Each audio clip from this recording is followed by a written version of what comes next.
So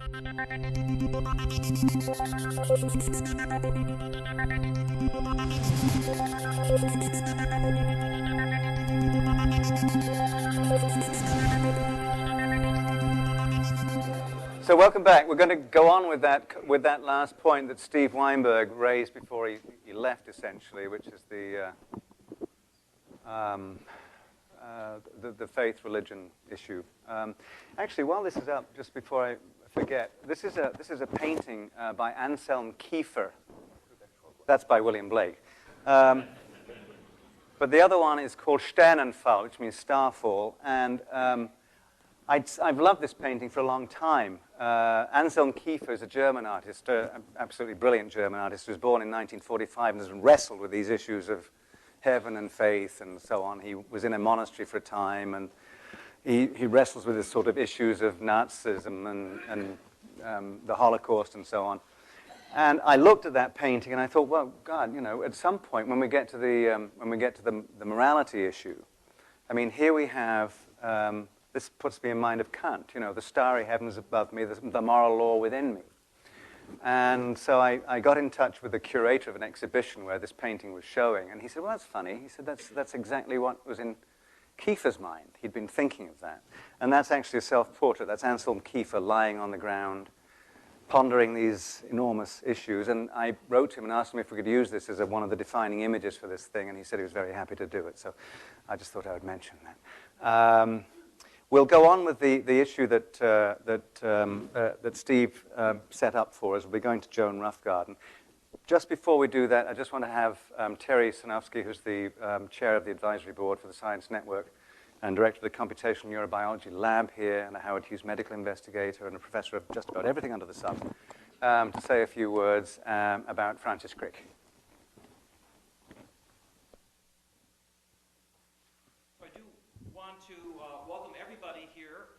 Especially those who have visitors who have traveled some distance, on behalf of the Crick-Jacobs Center for Theoretical and Computational Biology, which I direct here at the Salk Institute. Can I have the slide? Slide. Oh. Francis, if he were here, would have much to add to our discussion. He was, as many of you know, a devout atheist, which is not to say a militant atheist. He probably did more than anybody I know to demystify the nature of life and the nature of consciousness. In fact, he was working on that problem on his very last day here on Earth.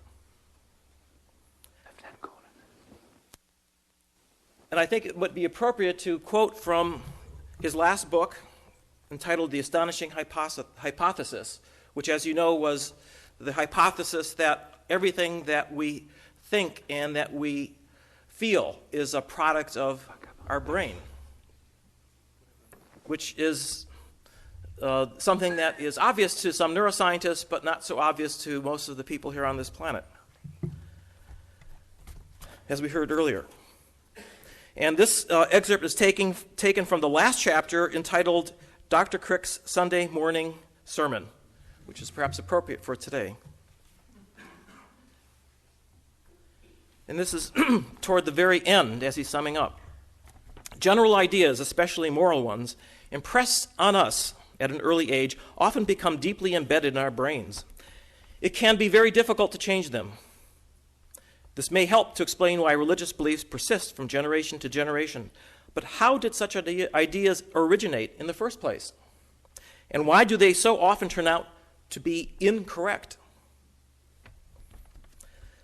The very nature of our brains evolved to guess the most plausible interpretation of the limited evidence available, makes it almost inevitable that without the discipline of scientific research, we shall often jump to the wrong conclusions, especially about rather abstract matters. Amen.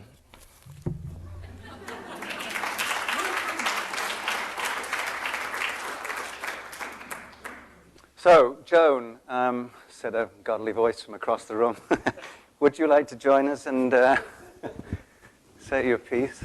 Joan Roughgarden, let me just make one apology first of all. In the list of recommended reading at the back, There is a significant omission, which is it just fell off in the typing process, which is Joan's book, which is outside in the lobby with the UCSD bookstore. The fact that it is not here does not mean it is not recommended reading. It is recommended reading. And so Joan will follow up on the point that Stephen Weinberg started. She's professor in the Department of Biological Sciences in Stanford. And her current book is the Darwin book, Evolution and Christian Faith. But the one before that, which I highly recommend, is called Evolution's Rainbow, Diversity, Gender, and Sexuality, which is a complete eye-opener. So, Joan Roughgarden.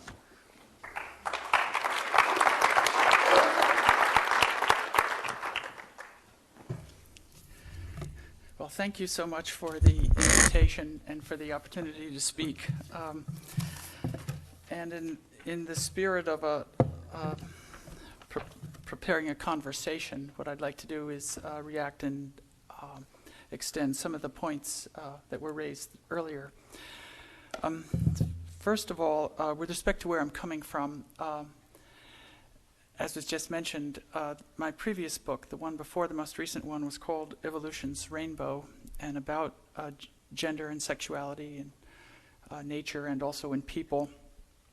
And one of the principal conclusions of that is that one of the branches of Darwin's writings, the branch that pertains to sex roles, called sexual selection theory, I think have concluded is entirely incorrect and on the wrong track. And so it provides us with, apart from the truth of that or not, it provides us with an interesting test case of the willingness of the scientific community to see someone challenged, whom we hold at least in the status of a hero and possibly in the status of a prophet. Now, the most recent book that I've done, called Evolution and Christian Faith, is quite a bit different. It's a very small book, and it's motivated specifically by the need to have some material for the people whom I envision and know personally as people of faith, and who are wondering what evolution is actually about. So in a sense, what I'm going to be doing is putting some different perspectives on the table. If you consider what went before as the opening of a chess game in which a lot of pawns were put out on the table and some knights, then what I'm going to begin is to put some pawns on the table together with some bishops.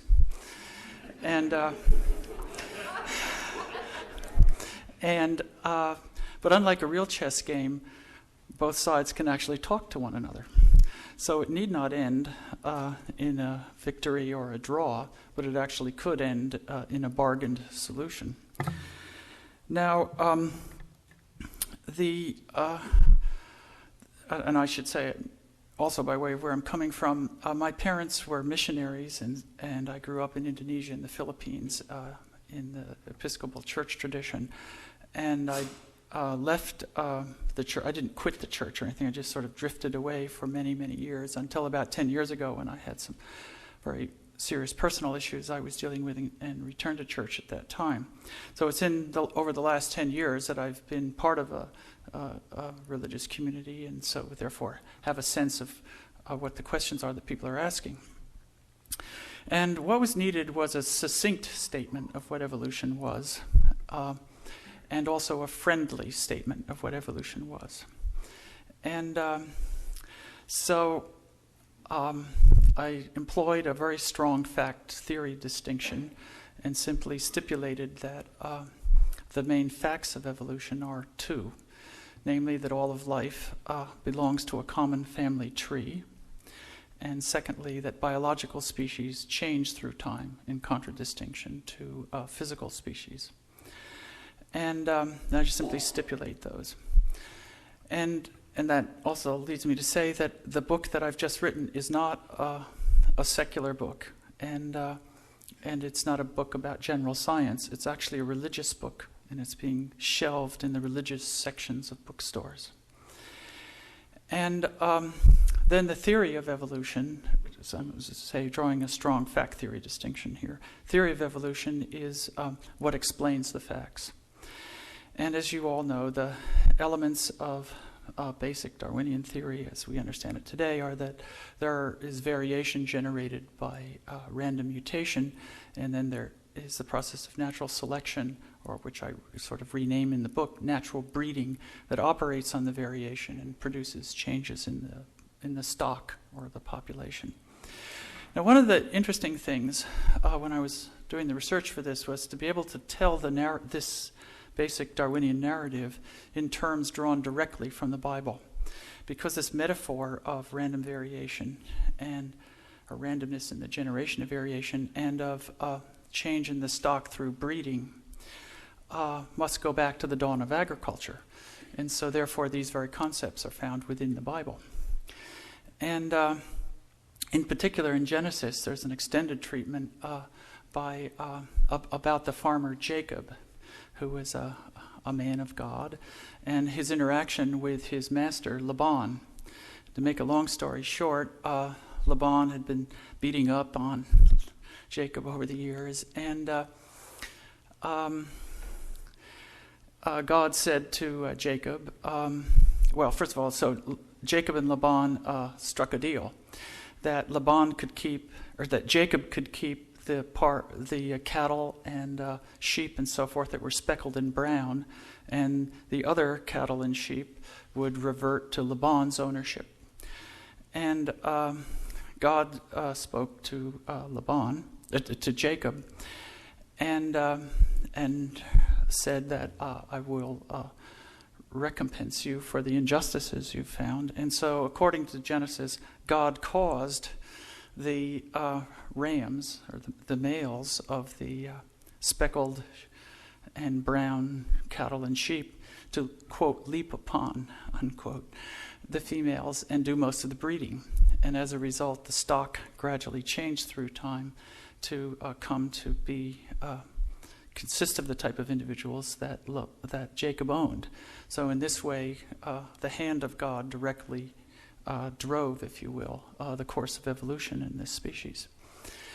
Now, and you could just lift this passage and plug it directly into an evolution book if you wanted. Now, the issue of randomness is also a real red flag in a lot of these circles. And there's a parable that many of you may know about the mustard seed. And this is from the New Testament. And it has to do with Jesus discussing his concept of teaching, his notion of teaching. And he draws an analogy to a farmer who's going along, and as seeds drop off the end of the cart, the seeds land on shallow soil and on good soil and so forth. And those that land on shallow soil don't grow. Those that land on good soil grow and produce fruit 100 times over in 100-fold. And similarly, he describes his own teaching as though they were mustard seeds, that the teachings go out to the multitude, and those who are capable of hearing hear them. Those who don't hear don't listen, don't hear. But those who do hear then go forth and bear fruit.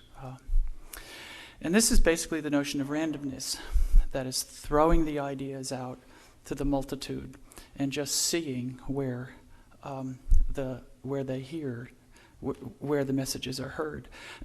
So I even used the phrase in the book that a mutation is a mustard seed of DNA tossed into bodies at random, and then you see in what bodies those mustard seeds of DNA prosper, and in those bodies then fruit is produced 100-fold.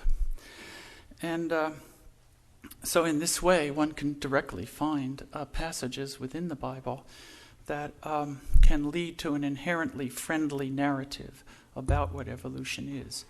And that was a very sort of exciting thing to do, because you can then actually begin a discourse without the supposition that you're automatically going to start a fight. Now, the rest of the book goes into, it has a chapter on intelligent design, and above all, my religious, if you will, or theological criticisms of intelligent design. It goes into a lot of other issues.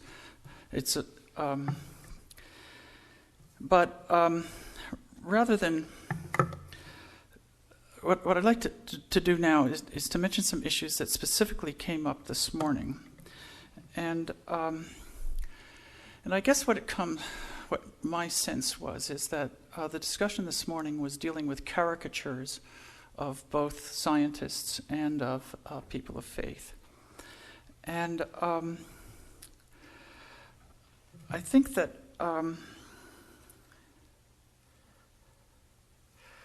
I think one issue involves the claim that scientists have heroes and not prophets. And I don't think that's obvious in the least. And I think that the status of Darwin in evolutionary biology at the moment is that of a prophet and not of a hero. And I think that anyone who seriously finds fault with an element of Darwin's writings that's not some sort of trivial fact is inviting suicide that only tenure can protect you from.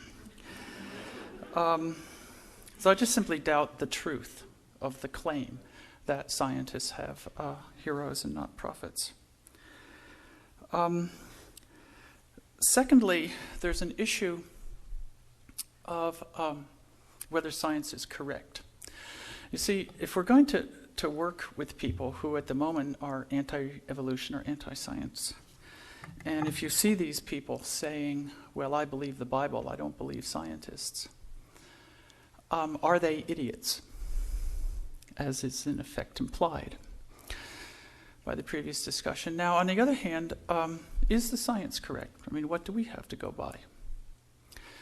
Not a little while ago, estrogen was being recommended for breast cancer. Now it's a no-no.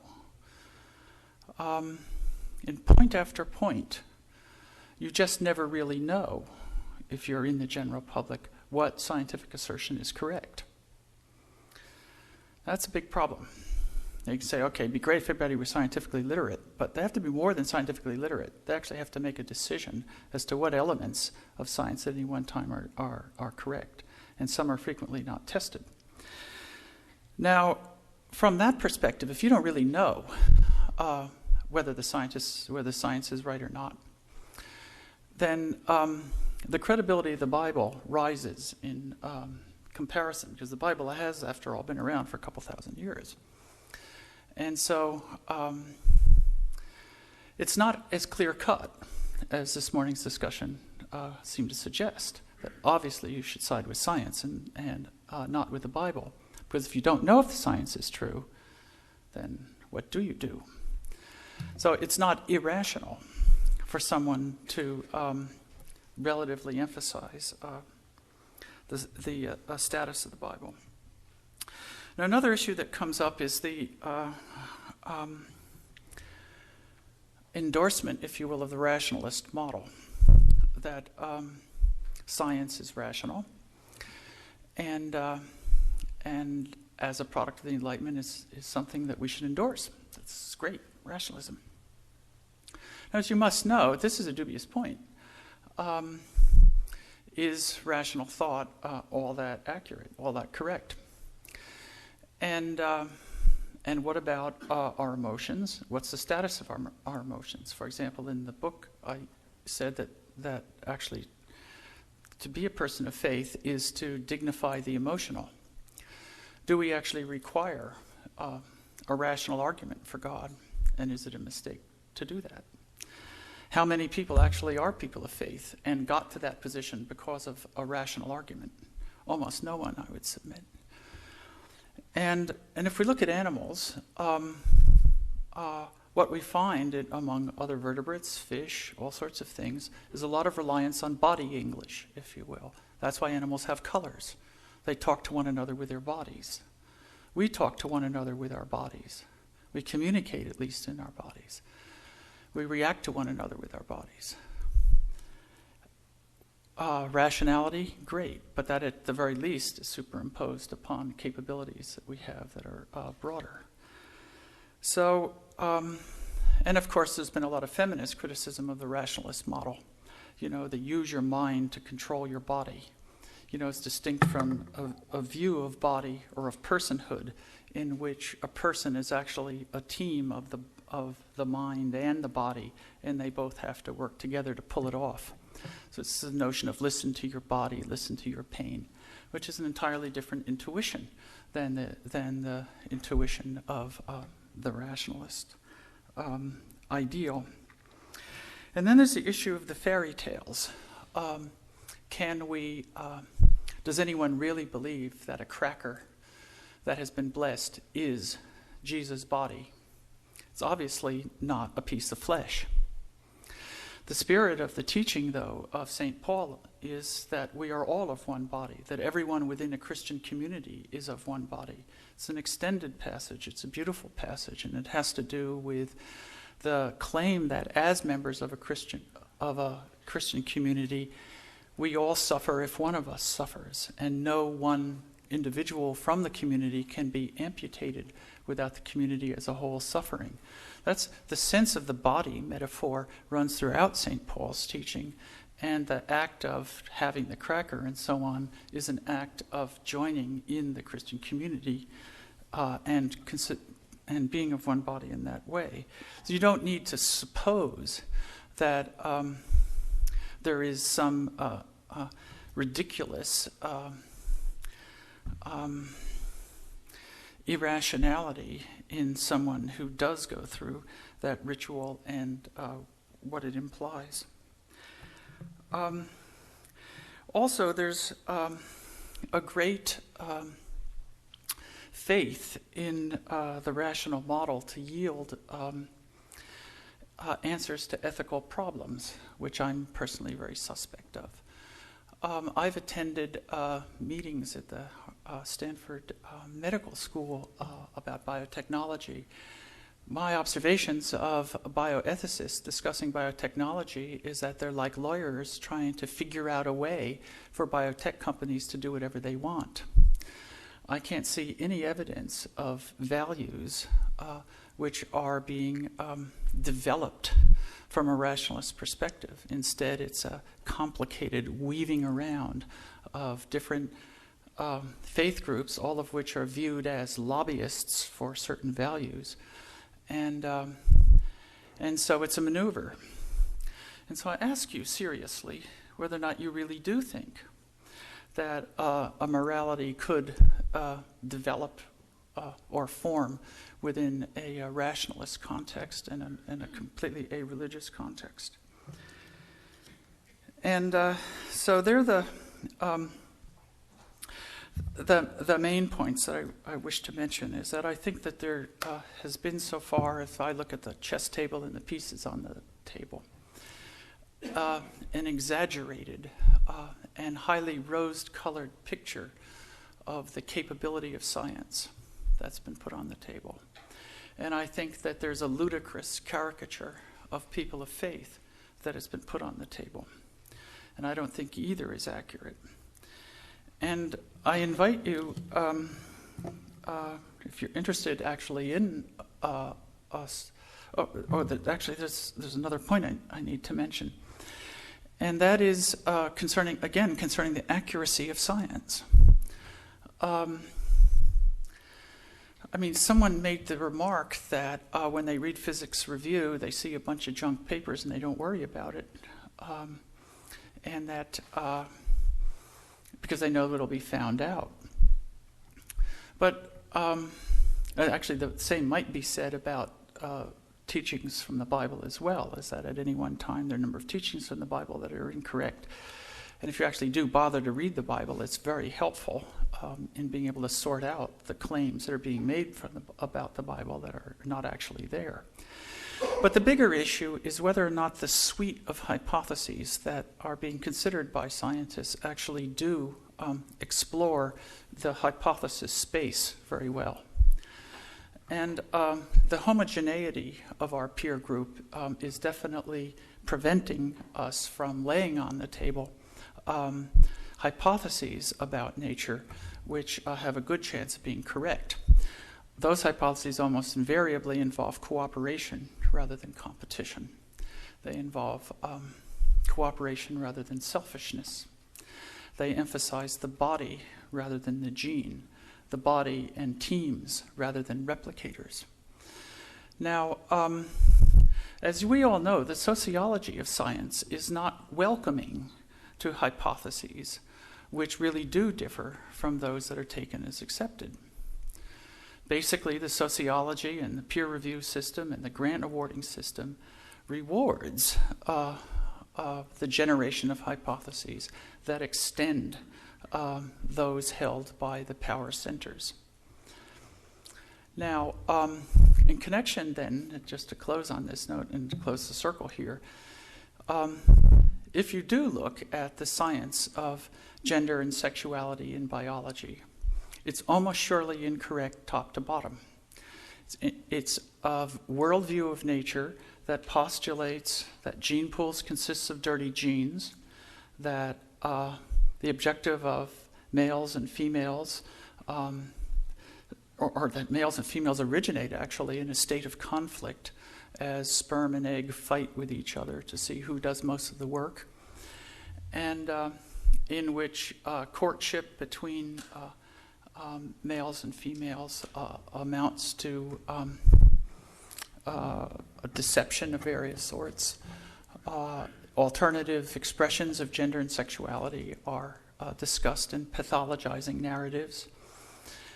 And the application to humans is, of course, particularly funny because the human brain is explained as the human equivalent of the peacock tail, which, of course, poses a problem for why women have brains, because female peacocks don't have a tail, and so the existence of a male ornament in a female is problematic evolutionarily. So, of course, the answer is that females have brains to admire the brains of males.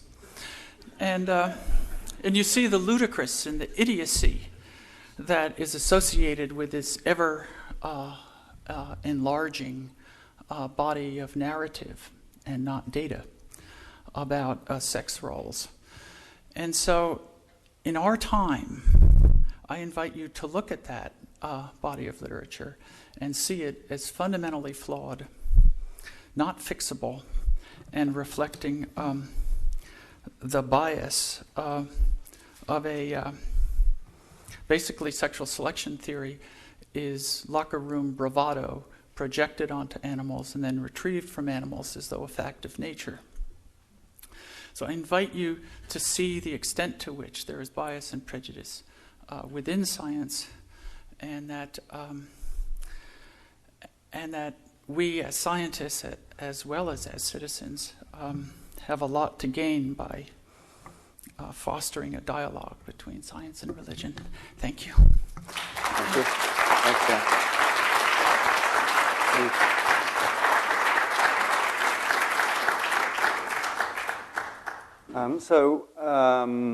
Just picking up on Steve Weinberg's last image of the dear old aunt, and whether she should be retired or whether we're actually going to keep her around for a long time, and the second part of the thing, which is the locker room bravado, I suppose, whether the science is accurate or not. When we were talking at lunch, Richard, you were motivated to respond to the Weinberg thing on the dear old aunt, and my sense was that you thought it was perfectly fine for the dear old aunt to be given the hook, and we should move on to something that... Would you like to expound on that? You want me to come on? Yes, it'd be fine.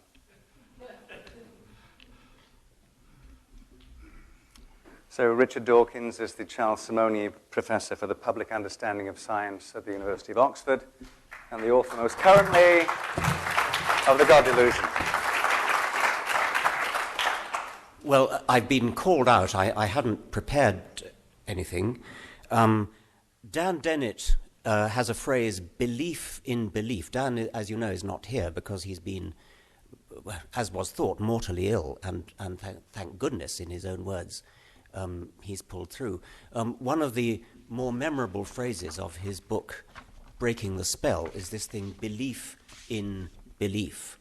There are many people who don't actually believe in religion, but who believe in belief in religion, in the sense that they get a nice, warm, fuzzy, glowy feeling when they come across religion. They think it's a good idea for other people to be religious, although, of course, we're much too intelligent to be religious ourselves. But nevertheless, it's a good idea that there is religion around.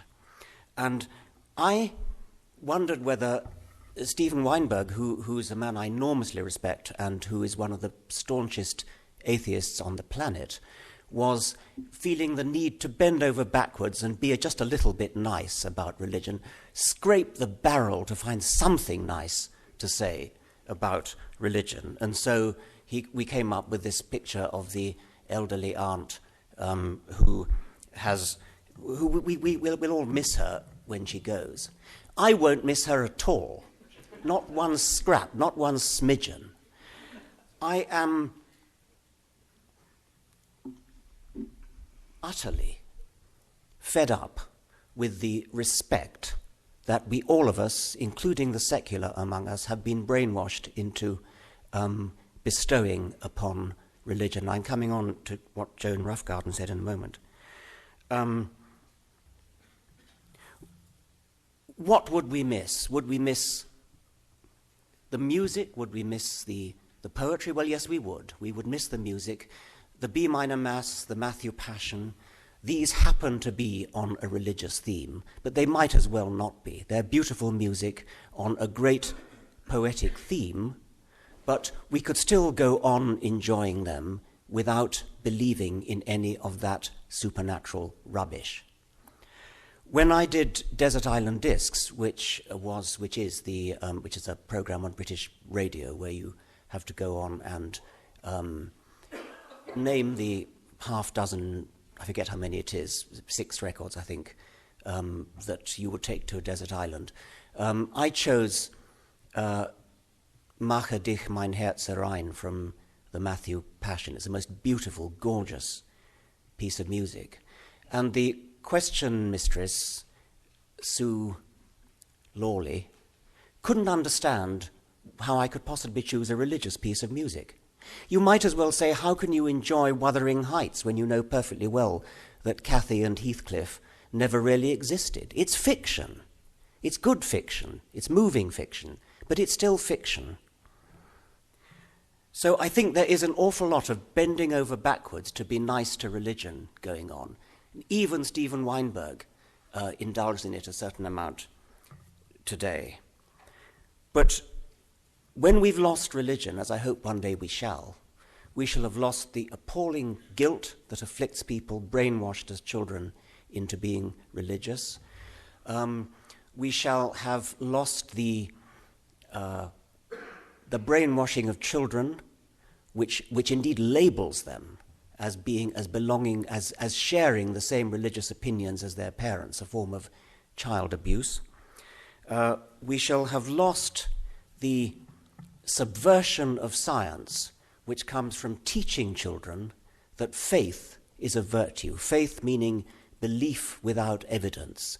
Children are systematically taught that there is a higher kind of knowledge which comes from faith, which comes from revelation, which comes from scripture, which comes from tradition, and it's the equal, if not the superior, of knowledge that comes from real evidence. Now, Joan Roughgarden has offered what I would call a poetic vision of science, which I think I would call poetic, although I think it's rather bad poetry. Trying to woo people of religion over to evolution by seeking out passages in the Bible which have some faint, vague, tenuous connection to evolution, the kine that were speckled and brown, the mustard seed, or not the Bible, but in the Christian communion service, the wafer as being in some poetic sense symbolic of St. Paul's view that we are all of one body.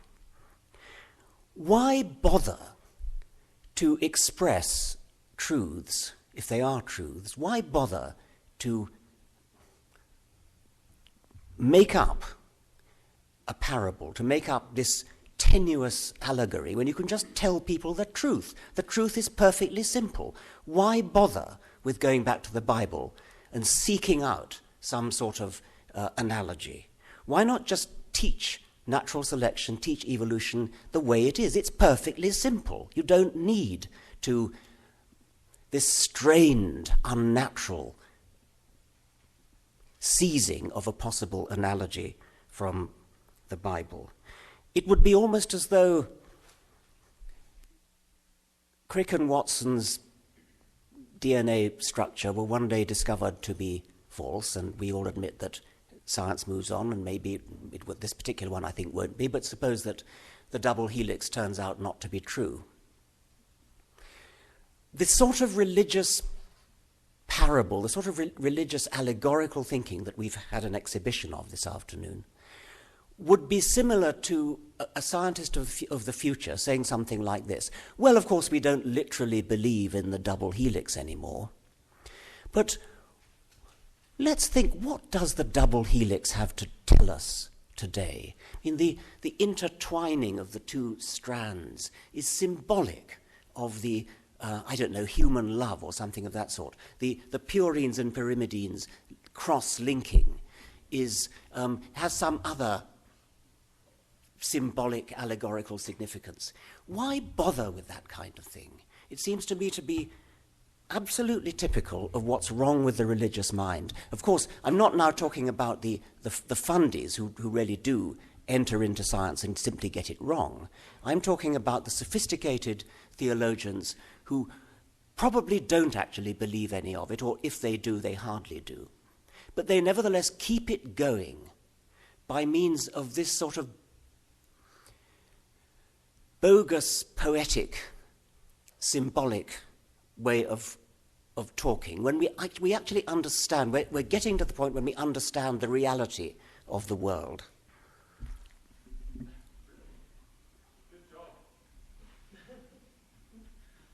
And then the thing about conflict and cooperation rather than conflict, sexual relations as deception or cooperative, the locker room bravado.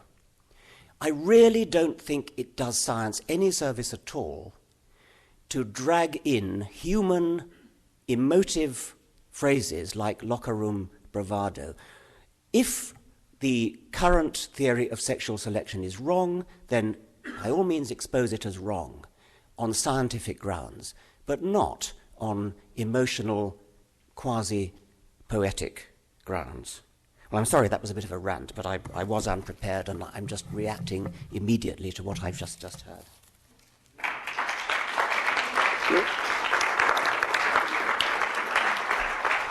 Would you like to respond to that? Richard, you want to stay up here? Or? my take on that, just my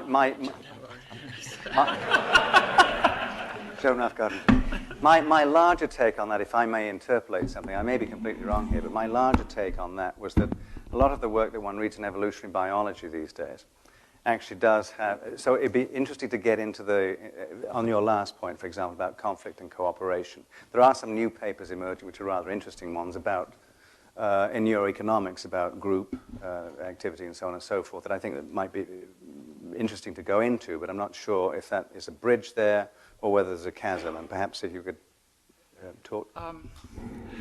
I guess the most relevant thing I could say to your interesting comments is that in the trenches, in some sense, we need to persuade a certain fraction. You've seen the statistics about the extent to which Americans are committed to or believe in evolution, so to speak, or are support it as an accurate picture. And certainly what I've seen a lot is that there's a huge middle zone there are some people who are creationists, but a great many of the people who are expressing skepticism about evolution would not identify themselves as creationists. They actually need an account that they can connect with. And so the reason for telling what we know to be scientifically true about evolution in as many dialects as possible is to help persuade a diverse community of citizens about this. And they're coming from different points of view, and some of them would be completely convinced by the facts of the matter, but others recoil at the almost techie type of presentation of the facts, which is sometimes made. And that's the reason for poetry. Yeah. I can see that, and it harks back to, I think, something that Michael Shermer was saying this morning about if it depends on what you're trying to achieve, and if what you're trying to achieve is to win over the hearts and minds of that large religious majority of the American population, then you've possibly got a point that you want to woo them in using the sort of language that they understand. So I think this is probably a matter of political tactics, and I can see that if one's political aim is to, say, win the battle over the teaching of evolution in schools, then the sort of tactical, but I mean, in your case, I'm not sure it's tactical. I mean, I think you really believe it, but I mean, there are other people who feel that we should be conciliatory, and I think Michael Shermer called it making nice. And I think that there is something to be said for that, and I'm genuinely uncertain about what I feel, because I can see the political benefits of winning that particular battle. I do see it as a battle rather than a war. I mean, I think it's a skirmish. And I mean, I'm actually much more interested in the deep truths about the universe. Is there, as a matter of fact, a supernatural intelligence in the universe? And that's the war that I'm really, really interested in. And to me, the evolution-creation battle is a skirmish. But I can easily be persuaded that political... it's a bit like saying, should you vote Democrat or vote Green or something? And you know, it's the lesser of two evils argument. But you don't even think it's evil. I mean, well, no. I mean, I certainly don't think that any choice of imagery is evil if it's still accurate. Well, but okay. I mean, I don't think it's accurate, but. Could I just interpolate something? This is actually a large pivotal point in many of the pieces that one has been reading recently. The whole notion of whether it makes sense to take the kind of position that you've taken in the God hypothesis or the make nice thing, whether in fact it does harm to the overall community to polarize them, whereas I think that what you would be saying is that you're not seeking to polarize them as such, you're just hoping that they'll actually explore the evidence with more intense focus. Yeah, I mean, you have to open the door, I think, and I think that the choice of imagery and the choice of language is important to get the door open. And I would agree with you completely on the issue of pursuing a critical analysis of religion. I don't think that religious thought and religious doctrine should be any less subject to scrutiny. And but what I would say, where you may not agree, is that is a good case for actually reading the Bible and making sure that you can check up on people who claim that there is stuff in the Bible that isn't actually there. Do any of the members of the audience do you have any issue? Francisco, do you want to say something on this? You want me to do it from here? Yeah, okay. Well, I was not planning to say something, but you asked and named me, so I'll get up. I got up. Yeah, Francisco Ayala, University of California, Irvine. I was frankly very disappointed with both talks. I happened to be speaking to two good friends, of many years. I think with Richard, at least 24 years, since 82, when we were jointly celebrating the centenary of Darwin at Cambridge, and we were co-authors of a joint book with others as well. And I don't know whether it's earlier or later, where at least once and maybe twice I wrote blurbs for your books, commenting on how the books, how good they were, and your books are superb. John, I think I met her when she was a graduate student at Harvard, and I was a young assistant professor at Rockefeller University and came to give a seminar there, and then we went together for lunch, if my memory is correct. I think Ed Wilson had invited me to give that seminar. I was very proud, addressing the Department of Biology at Harvard when I was an assistant professor. And I have seen John more often than I have seen Richard.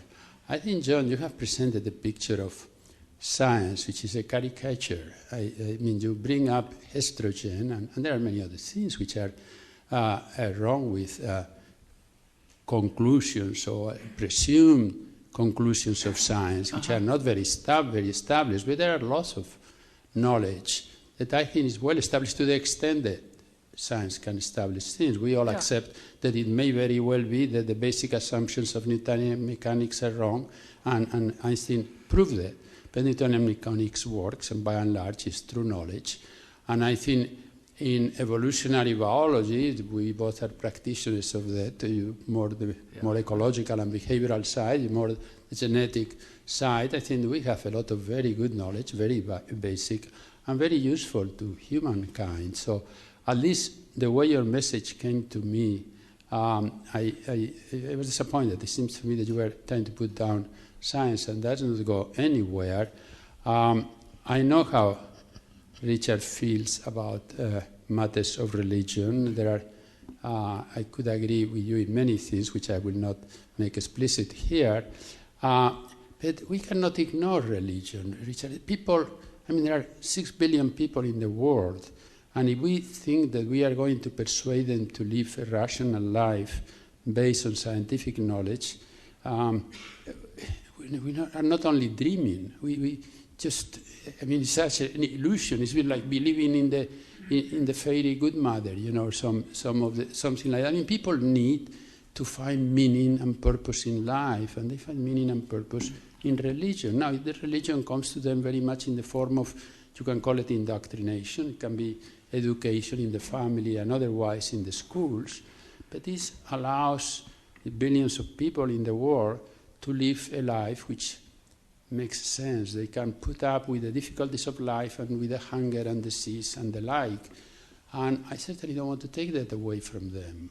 I, for one, would rather see that 7% of members of the Academy of Sciences, my colleagues, who still seem to express faith in ways that I would not share, but I certainly don't want to take religion away from the people. It's just it's much too valuable for them and for finding meaning out of the world. Yeah. I wouldn't if I were at somebody's deathbed and they had a deep religious faith. I wouldn't try to disabuse them. I don't necessarily want to take away what people have from religion. I was surprised that Stephen Weinberg seemed to be almost expressing a kind of lament on his own behalf for the loss of religion. That really did surprise me. But I can see and, of course, acknowledge that a lot of people do get something from it. I was surprised he seemed to. I don't believe he does. And I wanted to disclaim any sympathy with that point of view. When I've been to, for example, religious and secular funerals, some people say, "Oh, well, what are you going to do? How are we going to bury our dead if we don't have religion?" I don't know what your experience is, but for me, by far the most moving funeral services I've ever been to have been wholly non-religious, where they consist of eulogies for the dead person, readings of poetry, the favorite poetry of the dead person, the favorite music of the dead person, people reminiscing about the dead person. When there are prayers as well, you just start looking at your watch and waiting for the next for the next eulogy. My wife says that it's the prayers that are the only thing that keep her going, because if otherwise she'd be weeping all the time. She's so moved by the eulogies and the poetry and things like that. I think it's not a difficult task to devise alternatives to at least some of the rites and rituals that religion provides. Certainly funerals, certainly marriages. Music, well, I've already said something about that. But I do agree with Professor Ayala that no doubt there are many people who need religion, and far be it from me to sort of pull the rug from under their feet. If they don't want to read my book, then they're welcome not to. Francisco, thanks so much for your comment. And maybe this will go a little ways to alleviating your disappointment. And I'm obviously not saying that all of science or even much of science is incorrect, but at any one time, some of it is. And I think we as scientists, and this is my point, need to be sensitive to people, to lay people who can't tell which is correct. And so they then are put in the position of having to listen to authorities, and the authorities are usually chosen by the media. And it's in this context that some of the skepticism about science arises, and especially when it's delivered as medical prescriptions that they follow, that they then have to go back on and not do later. So I think from an educational point of view, and I know you're committed to science education, I think it would help if we were more sensitive to the inability of the general public to discern where the science is correct and where it isn't. And so to cut them a little slack on this when they do doubt good science, and that we should go the extra mile to try to explain what we are actually convinced of in terms which can reach different constituencies. Okay. Larry? Just say who you are. Okay. I just have a quick question. Say who you are. Larry Hinman from the University of San Diego. I have a quick question for both the panelists, and that is, it seems like one of the dangers in a discussion such as this is that we compare the best of science with the worst of religion. And I'm concerned that some of that happened earlier today. And I think particularly when we talk about best, it can be in either of two senses, either an epistemic sense, that is getting the story right, or it can be in a moral sense. And I think some of the strongest force of Sam Harris's comments this morning, at least to me, came about from his deep moral concern about the possible damage that this commitment to religion could have. But it seems as though science, too, you're pointing out in part, I think, the dark epistemic side, perhaps, but it also has its own dark moral side. And it would seem like any discussion of these would have to look at both dimensions in both religion and science. And so if you have any comments. Shall I go? Yes. Well, that's actually the sense in which I'm concerned with the view of nature that's implicit in the or explicit in the sexual selection narrative, because it's a view of social conflict as basic, as human nature and as biological nature. And if that's true, fine, so be it. But we haven't had a class of hypotheses on the table to challenge that. And because to do so actually does unfortunately trace back to Darwin, and it's not, I think, socially acceptable to be skeptical of Darwin in that regard. But that's what a lot of people are pointing out, is that from this worldview comes a sense of ethics. It informs ethics, even if it's not a value in and of itself. And I think we do have to worry about the moral implications of it, of scientific research, and I thank you for the question. Do you have a thought on that, Richard? But I worry about the prioritizing of putting the emotional, poetic, moral implications of science ahead of the science itself. I mean, I don't actually care whether it's whether it fosters a locker room mentality or whether it's about conflict or cooperation. I care whether it's true. And to take the particular example of the gene or the individual as the unit of selection, I don't want to approach that question by saying what is best for human society, what gives the best moral lessons for humanity. I want to approach it from the point of view of how Darwinian theory works, and so I want to say something like, in natural selection, what are the units that actually survive or fail to survive? Individuals are not that, because individuals, at least in sexual species, only exist in one copy each, and so individuals are not the sort of things you can count the frequency of. They're not sort of things whose frequency changes as generations go by. Genes are. Natural selection, evolution by natural selection, or indeed evolution period, consists of changing gene frequencies manifested in changing phenotypes in populations, and the gene frequencies change as a consequence of the survival or failure to survive, the reproduction or failure to reproduce of individuals that contain those genes. To the extent that male bodies and female bodies have different optimal ways of doing things, you're going to get particular male and female expectations.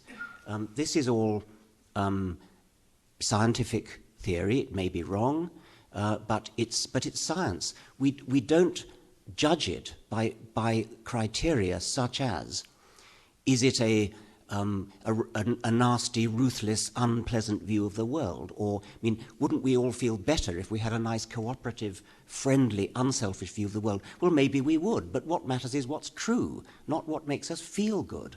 Yeah, but there's no disagreement on that point. The question is whether or not, as I mentioned earlier, the hypotheses that are on the table explore the space of all possible hypotheses very effectively. And this is where the sociology of the science comes in, because there's a non-random generation of hypotheses to span the hypothesis space. And the hypotheses that are generated have a history and a connection, and a connection with power and so forth. And so I agree with you that if nature is red tooth and claw, if that's the fact of the matter, fine. But has that actually been tested? Okay, so I understand you to be saying that if that is the fact of the matter, then they'll have to live with that. But the effect of these political biases that you're talking about is to restrict the range of hypotheses that we examine. Yes. Rather than to prejudge what we're going to end up feeling is true. Nicely well, put. I hear what you're saying. Yeah, nicely put. Pat, do you have anything? Yeah, I was sort of taken with both talks, perhaps in contrast to Francisco.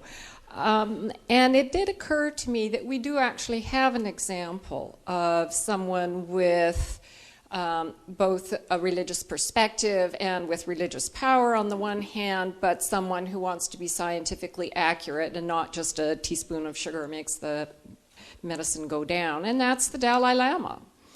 And it seems that he is genuinely interested in what the science actually says and doesn't want to soften it down.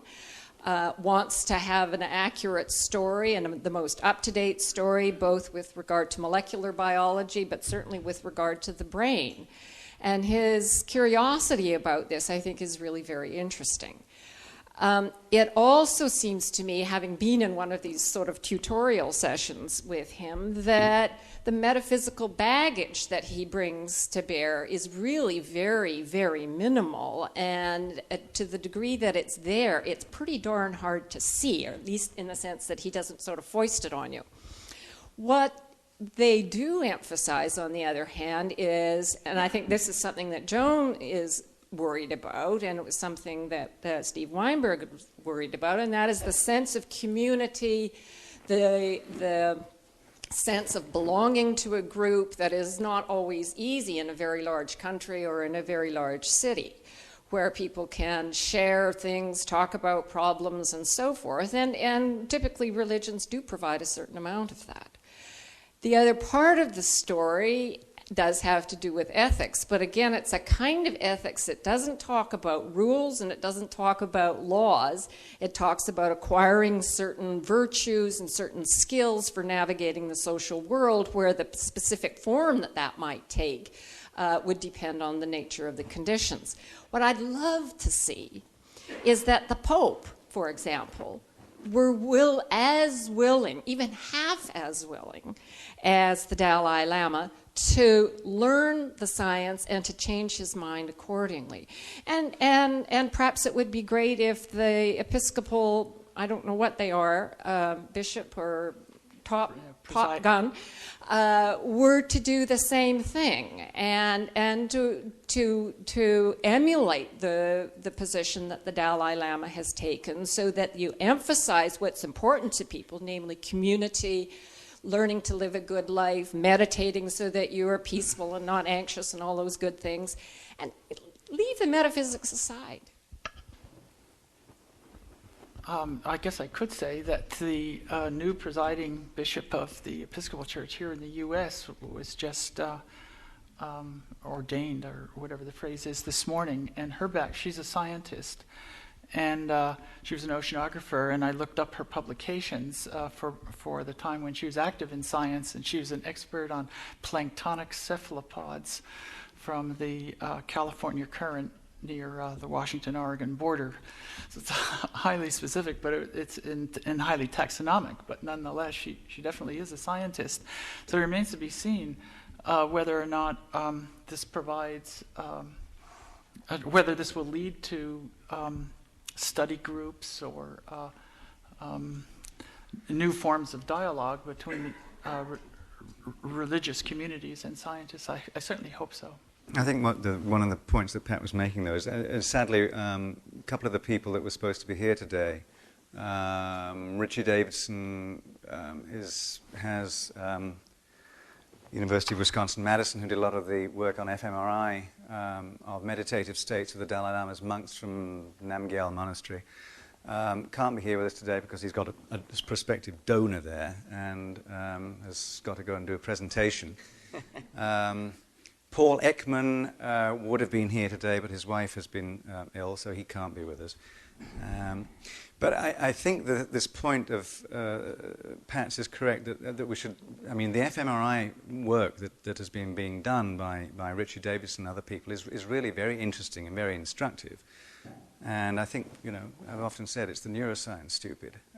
If we start understanding a bit more of that, I think we'll have some better answers to some of these vexing issues, and perhaps the problems will be less problematic. Sam, do you want to say something? Since you are...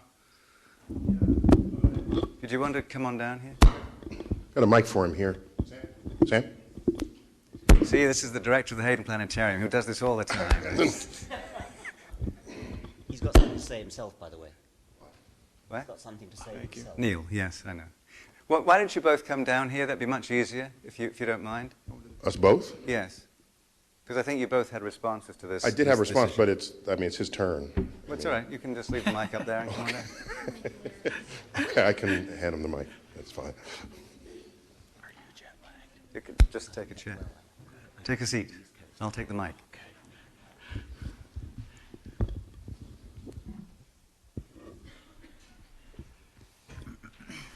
Now, Sam, you've actually written on Buddhism, and you have an essay which I recall called "Kill the Buddha."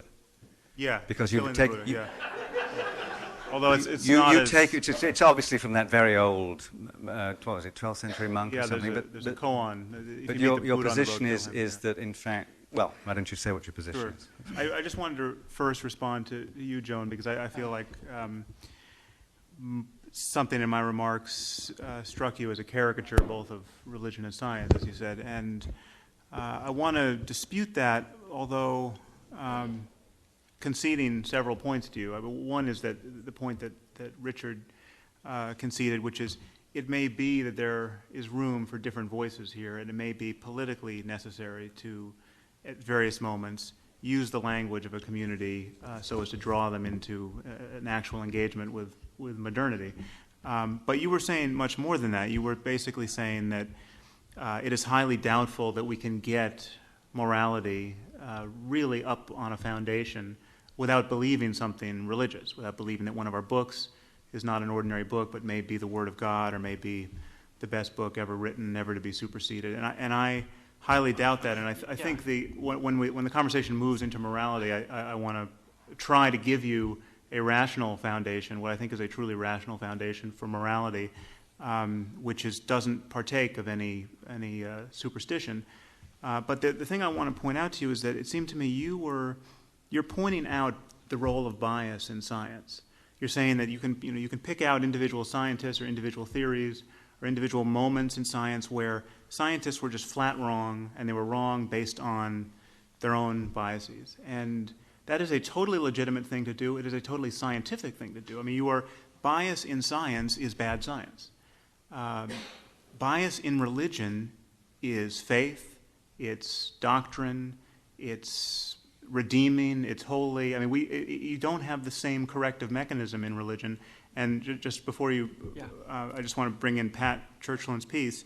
The reason why neuroscientists are queuing up to meet with the Dalai Lama and not with the Pope is that there is a different discursive tradition within Buddhism than within Christianity and certainly within Islam. And the Tibetan Buddhism is, in its totality, being practiced as a religion by most Tibetan Buddhists in this world. But the Dalai Lama is a very sophisticated connoisseur of modernity, and he's interested in science. And there is an empiricism to Buddhism which makes legitimate the statement that you hear on the lips of many Buddhists that Buddhism is not even a religion. It's a philosophy. It's a mode it's an introspective methodology. And I hope to say something more about that. But the thing that has to be admitted in the spirit of science is that whatever is discovered by meditation, for instance, is not Buddhist. I mean, we don't talk about Muslim algebra. We don't talk about Christian physics, and there are good reasons why we don't, because those are real areas of discourse, and they got lifted out of the cultural contingencies where they were discovered. And we will not talk about Buddhist meditation ultimately, and the Dalai Lama is unique among religious figures in that he will admit that. Yeah, but I think those comments are very, very much on point. So two things. First, I express skepticism that we could have an ethics or a morality that was not derivable from a religious or faith tradition. That doesn't mean I'm not asserting, though, that that's necessary. I'm just skeptical, because my experience with ethical discussions, which were taking place solely in a rationalist context and without any system of values associated with them, were inconclusive and seemed to me to be very open to manipulation, particularly manipulation for the profit motive and things of this sort. So I think it's an open question, and for someone who does actually want or envision the disappearance of religion in the modernity of the future, then there has to be some really hard work done on how to develop a system of values without that, and that's really hard. Secondly, I do want to speak to the point of whether there can be any critical analysis within religious thought. And if I may say, I think you're underestimating even within the Roman Catholic tradition, the role of critical scholarship. And I'm impressed at how much critical analysis there is on the subject of gender and sexuality within the Roman Catholic departments of theology, and I've personally been attending conferences at Loyola Chicago about this. And I've asked them, how does critical scholarship within theology, which examines the truth of, or the biblical accuracy or justifiability of what is currently doctrine from the bishops and the clergy, how does theological scholarship get to them? And can't they just do whatever they want as the clergy in charge, irrespective of what biblical scholarship is or theological scholarship is showing? And they've argued that, to me, that it's similar to the interaction between legal scholarship and law, that legal scholarship doesn't translate necessarily into law, but at some point those who have to write laws do have to refer back to the body of scholarship in their subject. And so I think it is an indirect connection, and I wish that the model of the Dalai Lama were more readily available. But on the other hand, I don't think we should assume that Christian doctrine or any other religious doctrine is absolutely static and unchangeable. Yeah, well, I'm not making that point. If just for 30 seconds, if I could just say that what troubles me, and I know troubles Richard about this, is that religious people tend not to be honest about where those changes are coming from. They're coming from, to my mind, the hammer blows of modernity that make certain religious doctrines untenable. So, for instance, now the Pope is rethinking the doctrine about contraception. You know, Yeah. maybe a married couple, within the context of a marriage, if one is HIV positive, maybe it's okay to use a condom. Let's say he gives ground on that. Yeah. That will not be a sign of the vibrancy of Christian dialogue getting to the truth of the matter. That will be a sign of a given religious dogma becoming untenable in the face of its practical consequences and in the face of the fact that there's no good reason to have it there in the first place. And so what Pat is referencing about the Dalai Lama is quite a bit more seditious than that. I mean, the Dalai Lama has said, if science proves any principle of Buddhism to be incorrect, science wins. Now, that is a much more radical statement coming from the head of a church. And what I heard Richard saying, which I fully agree with, is if these are all just books, you know, we have a choice between having a 21st century dialogue about ethics and the nature of reality, or we can fixate ourselves in the first century if we're going to hold to the New Testament, or the 7th century if we're going to hold to the Quran. And if there's something good in the Bible that is really standing the test of time, which I think there is. I mean, it's not much of it, I don't think, but the Golden Rule, for instance, I think is one of the most beautiful distillations of our ethical impulses. We can use the Golden Rule in the 21st century without believing anything preposterous, and we can see the wisdom of it, and then we can jettison all the rest that we effectively jettison anyway, because nobody's reading Leviticus now and saying we should be killing people for working on the Sabbath. Yeah. Well, that's an interesting program. So I mean, we'll see how that plays out. Could we just one quick comment from Neil, and then Carolyn Porco, I think, will take us to the break. And I think we'll have a chance later on for doing more about the Dalai Lama.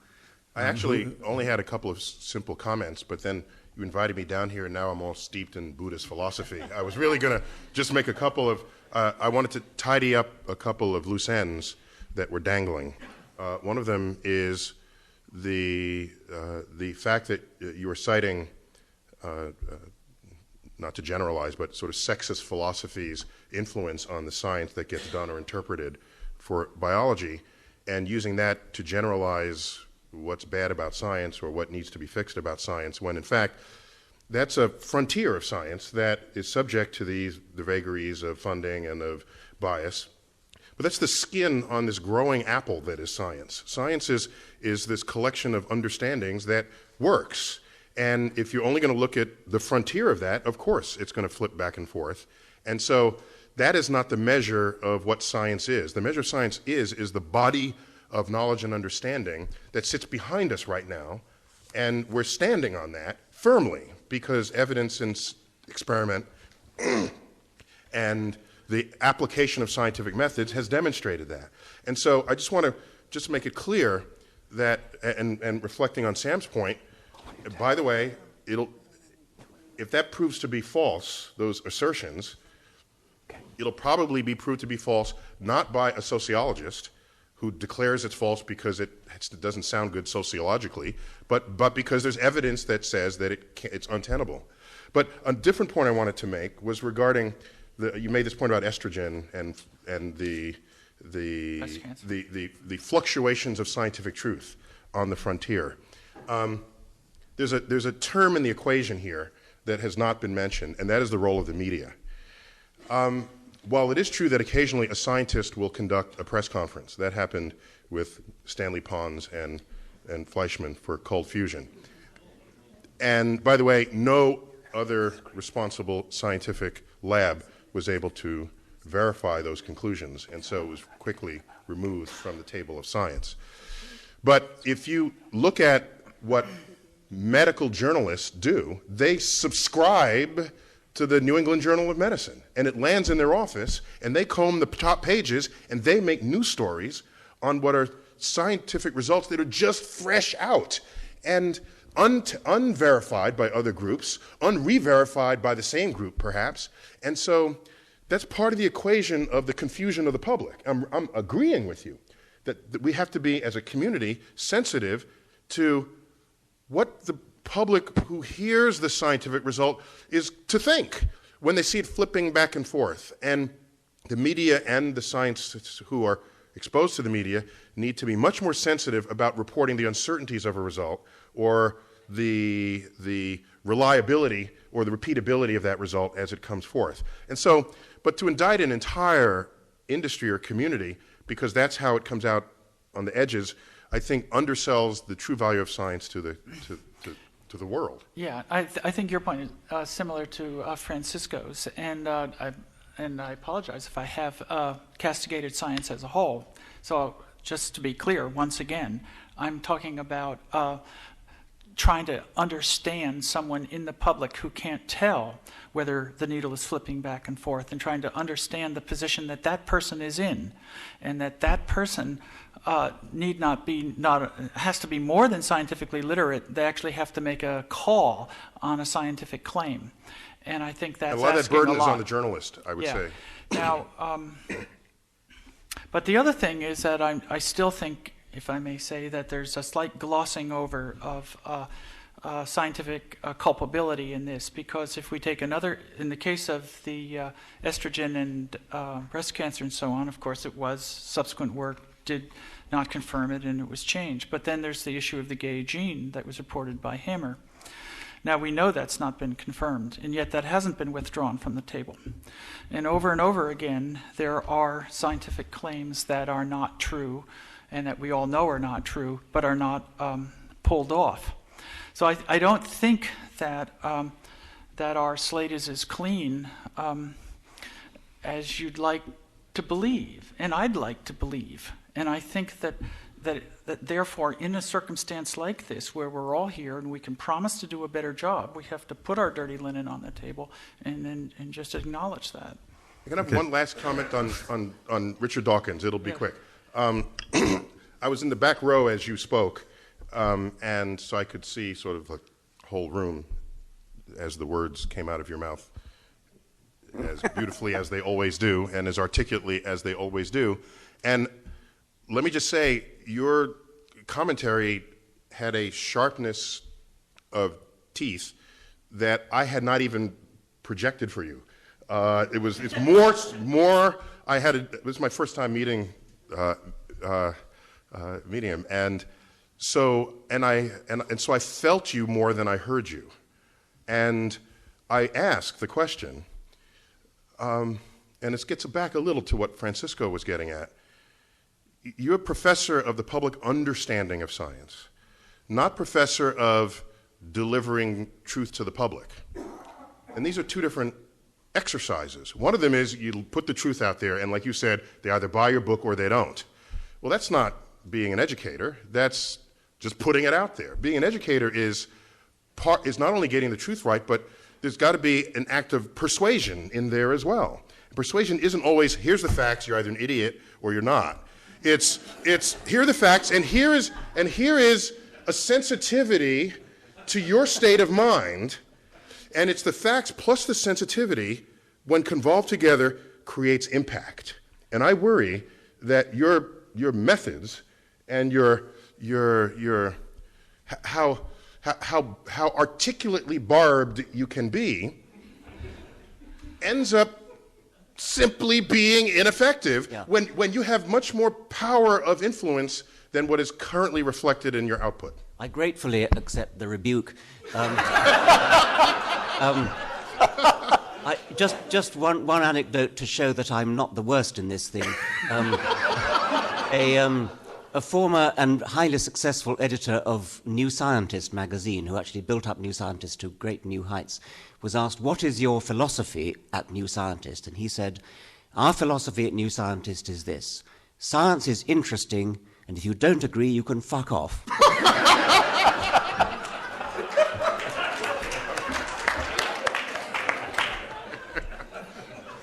Well, on that note, we need to do. We'll continue. This conversation will continue, but I do want to just to go out to the break with Carolyn Porco, who senior imaging, the imaging scientist, the lady who runs Saturn, as Neil said, the Cassini mission, which is imaging Saturn, and was also at the Space Science Institute in Boulder, Colorado. And I first met her, I don't know, 20 years ago during the Voyager mission, I suppose, right, at JPL. And Carolyn will take us, to use a phrase of Carl Sagan's, knee-deep in the cosmic overwhelm, I hope. So, Carolyn Porco. And you can either stay there and be part of the slideshow, or because we're now going to put the house lights down, and I think we'll see some images. Saturn needs a stage unto itself. Saturn needs a stage itself. Okay, well, good afternoon, everybody. Roger asked me to speak briefly on the I asked everybody to speak briefly, but it's done no good. I mean, so I don't have to feel obliged to speak briefly. On the subject of if not God, then what? And he asked me specifically to talk about what being in this profession that I'm in and staring, as he put it, staring immensity and eternity in the face every day does for one's view of life and spirituality. I said that? You did. Oh, that's amazing. Thank you. And then he asked me to do the Carl Sagan thing and speak about awe and wonder. So I'm going to start by saying that I am in awe of how wonderful it is to be among all of you today and to be among the illustrious speakers who are on the agenda. Thank you, Roger, for the invitation. Okay. It is an honor, and I'm going to need here we go. And I think that if anyone has got a replacement for God that is answering the question, if not God, then what, I think that scientists do. So I'm going to disagree, I think, strongly with what we heard Steve Weinberg say. And that's why this meeting has been so interesting, because people come to it with different points of view. I just want to say, though, that it's remarkable to me that in all these years, the years during which Bertrand Russell was alive, and since he's died, no one has figured out that there are probably 1 billion China teapots in orbit around the sun. They just all happen to be affixed to the Earth, but they're still orbiting the sun.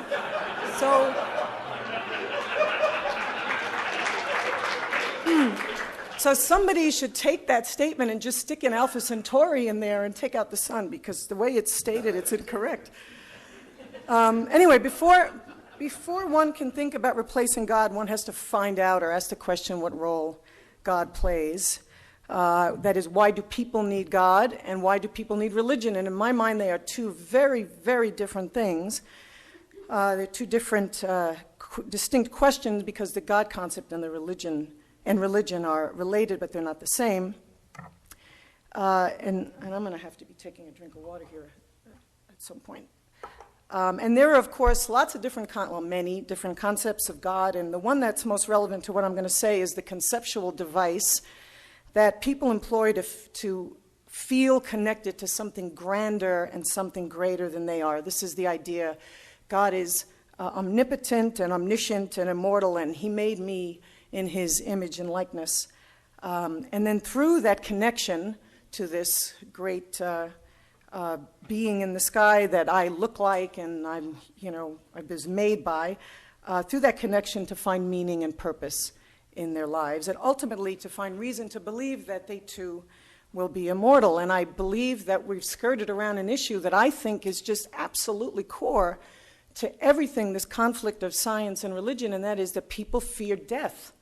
Okay? We have a tremendous fear of death and the uncertainty of what lies after death, and I think it's a strong factor in all of this, and I'm going to say more about that later. But I think that the same spiritual fulfillment that people find in religion can be found in science. This is counter to what Steve Weinberg said. Because to me, at the heart of every scientific inquiry is a deep spiritual quest, and that is a quest to know and a quest to feel a connection to the natural world by comprehending it, and by coming to know, if you will, the mind of God. And this is certainly what drove me to be a scientist and to be an astronomer. My own personal quest began when I was a young teenager, and I actually went through a period of time, it only lasted a few months, but I went through a period of time where I very, very earnestly tried to practice the religion that I was born into, which was Catholicism.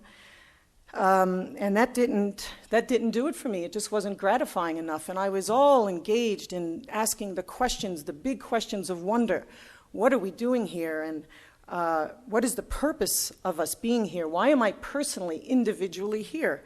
And to find out, I turned to the study of astronomy. And it seemed to me if there were going to be any answers to be found at all, they were going to be found in the facts and in understanding the greater theater within which human life has unfolded. And I was right about that. Being a scientist and staring immensity and eternity in the face every day is about as meaningful, I think, and grand and awe-inspiring as it gets. Especially we astronomers, confront the big questions of wonder every day, and the answers to these questions in the aggregate have produced, and this is with absolutely no hype, have produced the greatest story that's ever been told, and there isn't a religion, I think, that can offer anything better. And as Jules Verne said, reality provides us with facts so romantic that imagination itself could add nothing to them. And I say amen to that. So we have a story that has been built up through scientific investigation of the development of the universe, of the seemingly miraculous conversion of mere energy to matter. I mean, what seems more miraculous than that? Of the development over billions of years, the development of fundamental particles to DNA, of the development of microbes to humans, and of the singularity of the Big Bang ultimately creating the unimaginable vastness that we have all around us in the universe. And this is a story with drama, with spectacle, with magnificence, and so on. And so I'm going to take you through just a few scenes from this movie. You've seen them many times before, but I just thought it stood repeating, and besides, I was tasked with inspiring you with awe and wonder, and so that's what I'm going to do. And so this is our Earth, as you know. We're going to step back, and we're going to go not quite to the Big Bang. I couldn't find a graphic for the Big Bang, but you all know in the scientific story we all began with the Big Bang. But this is the Hubble Deep Field. It is the deepest picture that was ever created. I think that's still true. You can see this whole potpourri of objects. Everything in here is a galaxy. And we see galaxies here that developed 800 million years after the Big Bang. So we're looking back something like 13 billion light years ago, and also 13 billion light years away. You all know you look backwards, you look out into the universe, and the farther out you go, the farther backwards in time you go. And then there are galaxies that look kind of normal in this image. There are spirals, there are ellipticals, and so on. And these are the younger galaxies here. They're closer to us. So right away we see that there are galaxies, there have been galaxies inhabiting the universe for billions of years. This is just a particular group of galaxies. They are dynamically connected. They are involved in this ballet which transpires on timescales of hundreds of millions of years. And they act gravitationally the way they do because the universe was not completely uniform after the Big Bang. There were seeds of, concentrations of denser than average places in both radiation and then ultimately in matter, and these coalesced under the force of gravity to give us groups of galaxies, and then those broke off to be galaxies, and then the galaxies themselves, as you know, condensed out to be stars.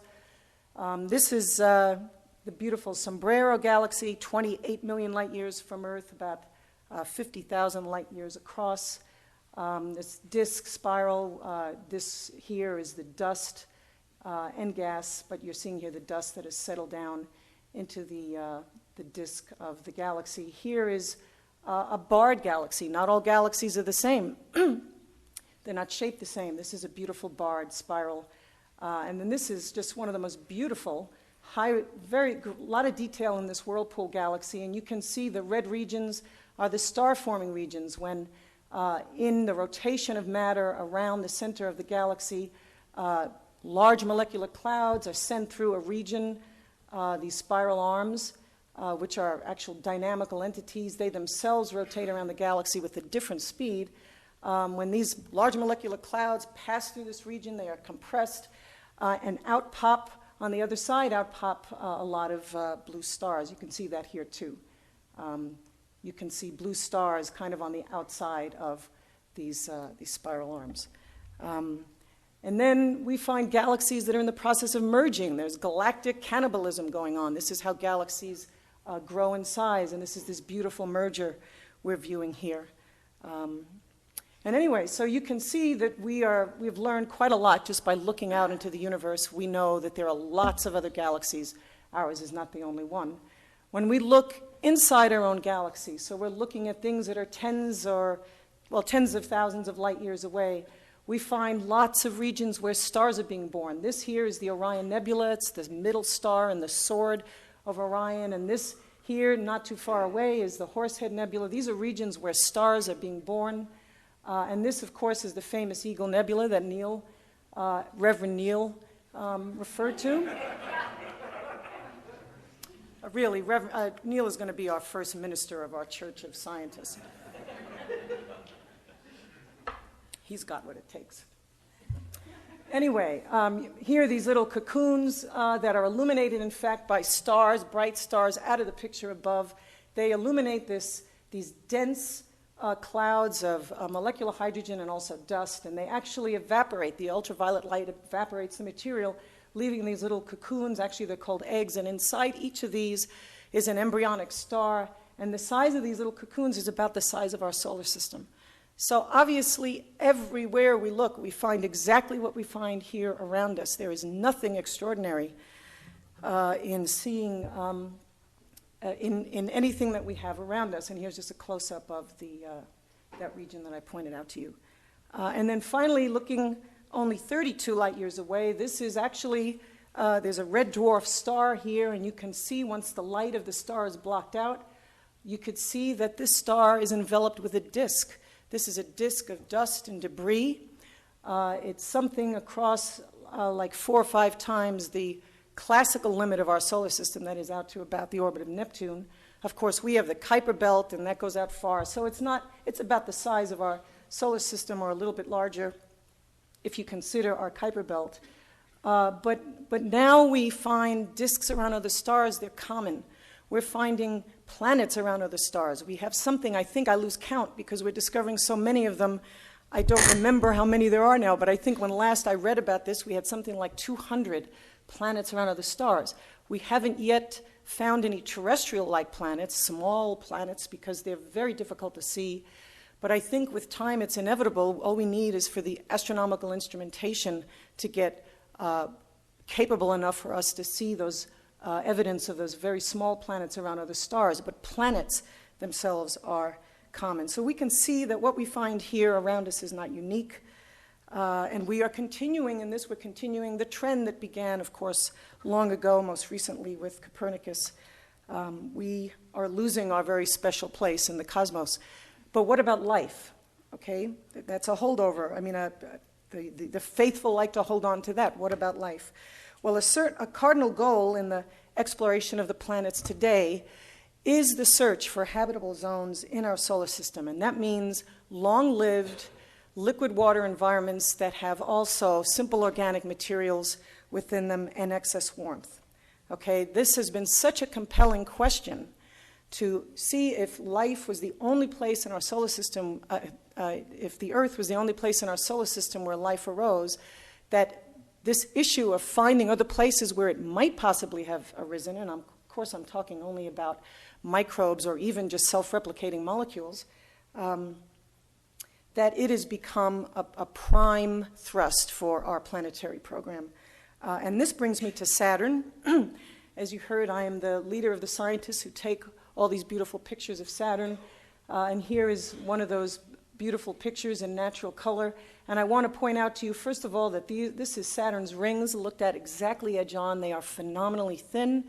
And in fact, we know that the processes that go on in Saturn's rings are very similar to the processes that go on in the spiral galaxies and also in those debris disks that we find around other stars. So we actually have the capability of understanding those processes by examining what is contained in Saturn's rings. But I want to call your attention to this little body here. It's called Enceladus.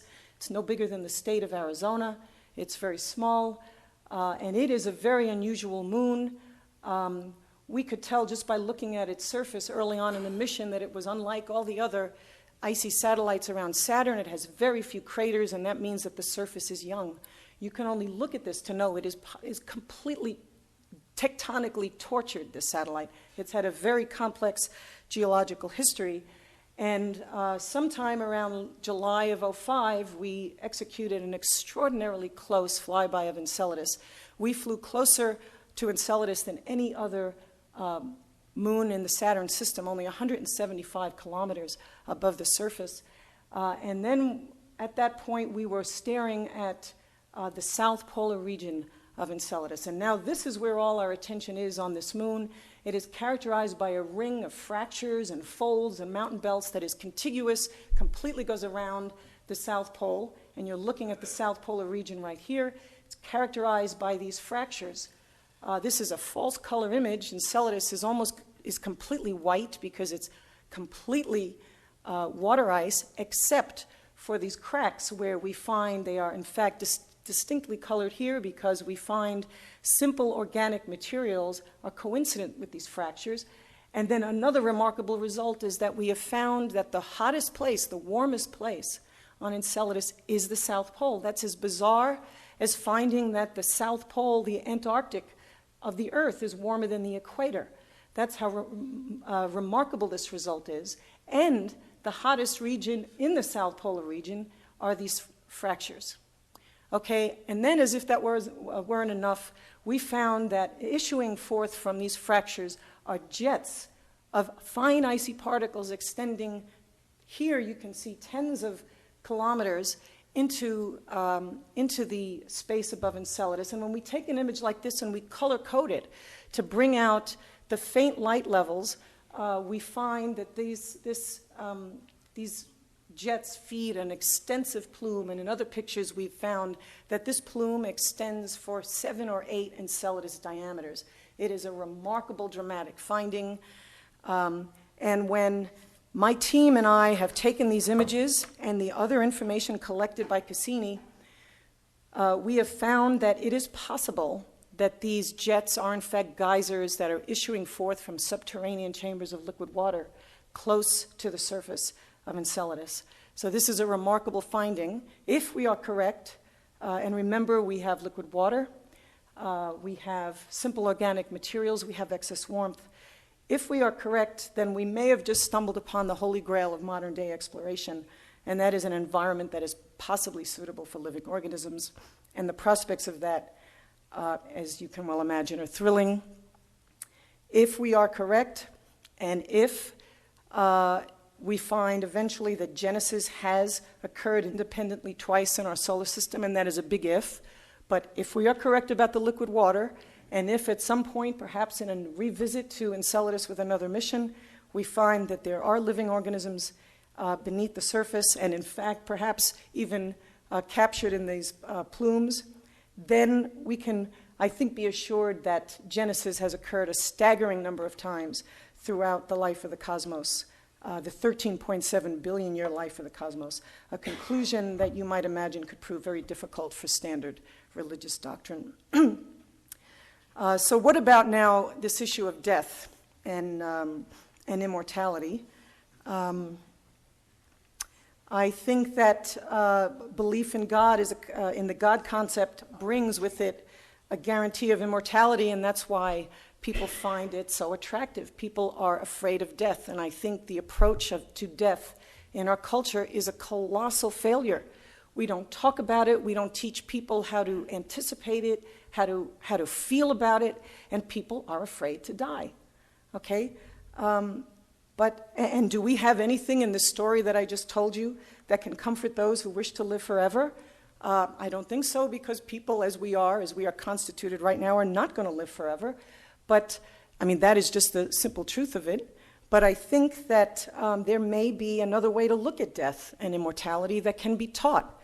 And I believe that it is possible to learn to regard death as a natural event, it's an event that is part of the natural order of things, and even perhaps a wondrous state. And it is a transition that takes place against and within the beautiful pageantry and magistry that I just showed you in this story that we have constructed and what we see around us in the universe. And, that is something that can be taught to be a comforting thought. And after all, we know exactly what it's like to be dead, because it is exactly like the state we inhabited before we were born, and there's nothing in that to be afraid of. And I think we can, in fact, offer hope of sorts for an everlasting existence. I mean, our mortal bodies, of course, are going to perish and decay, but the collection of individual pieces of matter and individual particles that within us we have learned are ancient, and will go on, after we die, we'll go on and go back into the cosmos and live forever. But in one form or another, whether they live on as matter or they get converted to energy, they will, in fact, last forever. And I believe that we can and we should teach people to find comfort in that thought in the way that children are taught to find comfort in the God concept. Someone mentioned emotional dividends. I think we should teach this as an emotional dividend of the science story. And we can find comfort in knowing that someday everyone who has ever lived on this planet will someday adorn the heavens, looking very much like the nebulae that are created when a sun-like star sheds its outer layers and dies. So maybe one day we may look like this. This is the death of a solar star, a star just like our sun, which shed its outer layers. And in an event like this, a few billion years from now, it will happen on our star. All life on the earth will perish, and the materials on the earth, the water and organic matter, will be evaporated into space. So we may, in fact, look like this, or like this. And I find it actually a very enchanting and intriguing thought to think that in looking at these nebulae, we might be looking at elements, the carbon, the oxygen, nitrogen and hydrogen that once were recycled through the organisms of an extraterrestrial civilization that lived on a planet that orbited this star. But anyway, one day this will be us. So I think we can, in fact, replace the God concept, that is, the God as the explanation of all things natural, and I think, in fact, we've already done it. It's just a matter of developing a socially appealing way to get the word out to everybody. Which brings me to religion, and whether or not anything having to do with scientific inquiry, whether it's the practice of science or the fruits of it, could ever offer the social embrace that religious organizations do. And I was intrigued, actually, very intrigued. I think this is the only thing I agreed with in the comments of Steven Weinberg, that I was intrigued to hear him say that he knows people who belong to religions, and when he talks to them one-on-one, they're not so sure. I think he used the word woozy. Did he use the word woozy? Woolly. Anyway, that there are people who maybe didn't really believe everything, but they were part of religions anyway. They were group members. And that I found that, interesting, because it underscores my suspicion that I think a lot of people who belong to religions, I'm not so sure they're completely hard over 100% certain that there's a God. Maybe they fill out these polls and they say, yes, I believe in God. Maybe, that's what they feel they have to do. I wouldn't be surprised if they're really not so certain. But they are attracted to religions. We are social animals. We love to belong to groups. And so I think the reasons for religion are primarily social, and that many of them may be on the fence about God and other teachings. I mean, just take Catholics and John Paul II. People loved John Paul